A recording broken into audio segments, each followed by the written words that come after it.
Matthieu 8:2.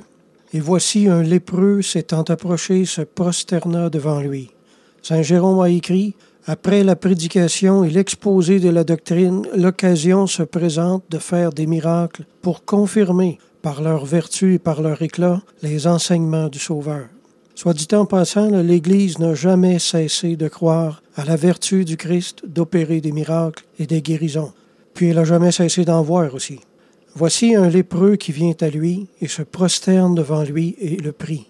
Plusieurs autres traductions ont carrément traduit le verbe se prosterner par adorer, ce qui est tout à fait le cas là. Jésus le laisse faire en plus, ce qui prouve qu'il est légitime de l'adorer puisqu'il est Dieu en la personne du Fils. Tout autre prophète aurait dit: relève-toi de là vite, prosterne-toi pas devant moi, je suis seulement un homme ou un prophète, là, adore Dieu.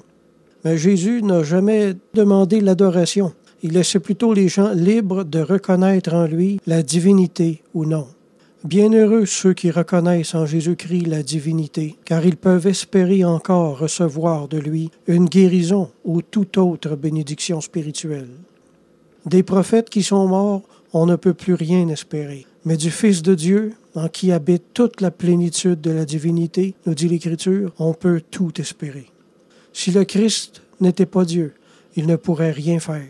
Mais la vérité, c'est que même après 2000 ans, le Christ accomplit des miracles sans nombre, partout dans le monde, pour tous ceux qui croient en lui. Mais les dénominations religieuses, telles les témoins de Jéhovah et certaines autres qui ne croient pas en la divinité de Jésus-Christ, ne voient jamais aucun miracle se produire parmi eux. Mais imitons ce lépreux. Avant de rien demander à Jésus, se prosterne devant lui et l'adore. Le lépreux professe ainsi les sentiments de foi qui l'animent et reçoit de Jésus ce qu'il a demandé. Amen.